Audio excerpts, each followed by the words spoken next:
Father Bachman, back again to speak to you about the fourth of the Marian antiphons we are covering in this series. This one is called Ave Regina Caelorum, Hail Queen of Heaven. It is sung between the second Vespers of February the 2nd, the Feast of the Presentation, which closes the Christmas season, right up to the Vigil of Easter, that is Holy Saturday. Here is a translation of the text. Hail, Queen of Heaven, hail, Mistress of the Angels, hail, Root of Jesse, hail, the gate through which the light rose over the earth.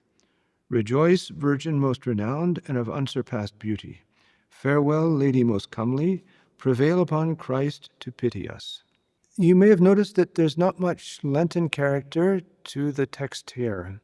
In contrast to, for example, the Regina Caeli, which is all about the resurrection, the joy of Our Lady at the resurrection of her Son, and the Alma Redemptoris Mater, which speaks about the virginal birth for Christmas.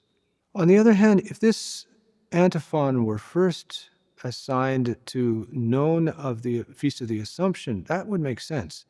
The hail, you greet her, and then at the end you say, Vale, farewell, as she goes off to heaven. And that would make sense also of Gloriosa, the glorious Virgin Mary, as she goes off to eternal glory in heaven. As the other three antiphons, this one comes in two sizes, the solemn and the simple. We're going to sing the solemn for you right away.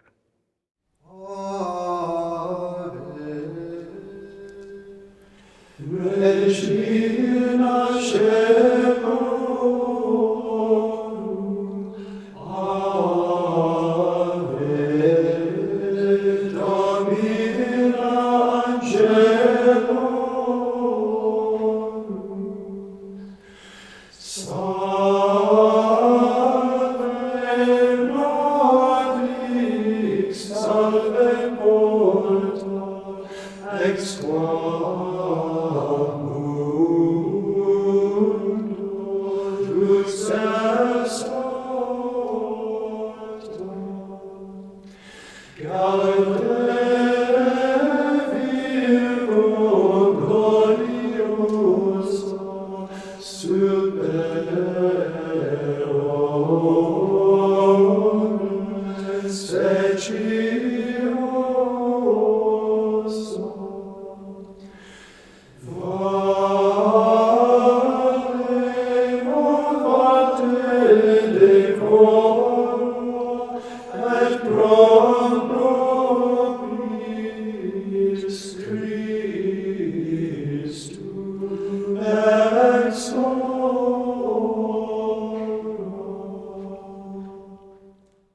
The musicians among you may have noticed a change between the first phrase and the second phrase.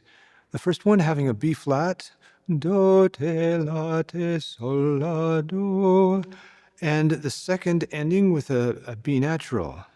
Do, la, ti, la, sol, la, do.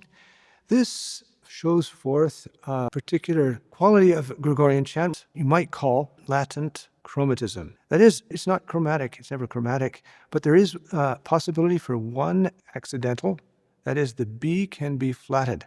But you never find a B and a B flat together. They're at a certain distance, so it's latent, it's hidden.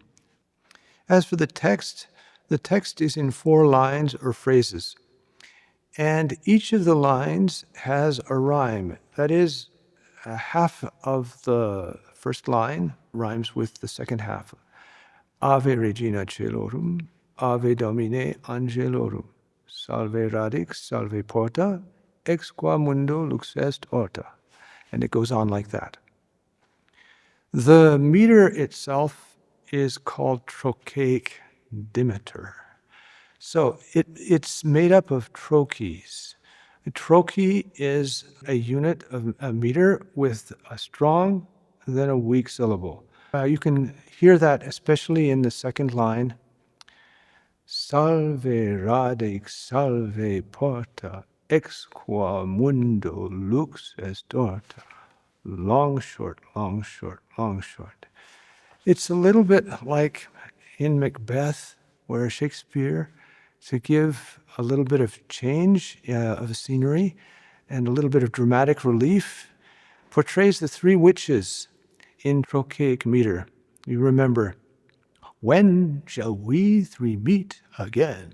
And so we can see, looking back to the beginning of the series, we've gone through pretty well all the spectrum of the poetry and prose available for the medieval hymnist.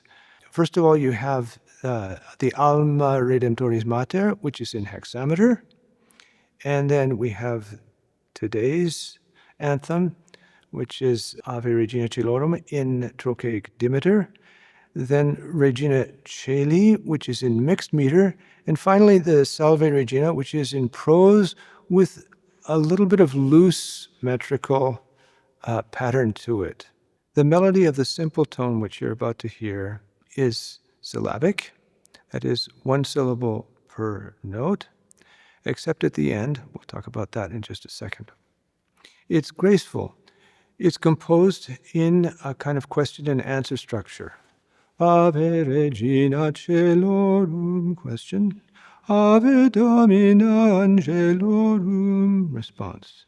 Salve radix, salve porta, question. Ex quam mundo lux est orta. There's one little passage that I'd like to draw to your attention. It's at the end, pro nobis. Pro nobis exora. Pray Christ for us. I want to invite you to come to Compline, a night prayer on Shrove Tuesday, that is Mardi Gras, the day before the Lenten fast begins on Ash Wednesday. You may have noticed that monks too are made of human stuff, and when the prospect of a 40-day fast draws near, there is a tremor that goes through the morale. And what do you do when that happens? But you look for a friend, you look for a crutch. And what better friend, what better crutch than would a child find than to turn to his mother? And so you will hear as they sing this antiphon on nobis that goes up there on those three notes on nobis, a surge of confidence as they turn toward their mother for help and for support. It's a discrete nuance, but it's nevertheless there. This is the tone that you want to teach your children and your grandchildren. Imagine the pride that you might take when the teacher in class asks your child, or the whole class, who can sing this antiphon? And your child puts up his hand and sings it straight off because you sing it every night together as a family. Here you have the simple tone. Ave Regina Caelorum, Ave Domina Angelorum, Salve radix, salve porta, ex quam mundo lux est orta. Gaude Virgo gloriosa, super omnes speciosa,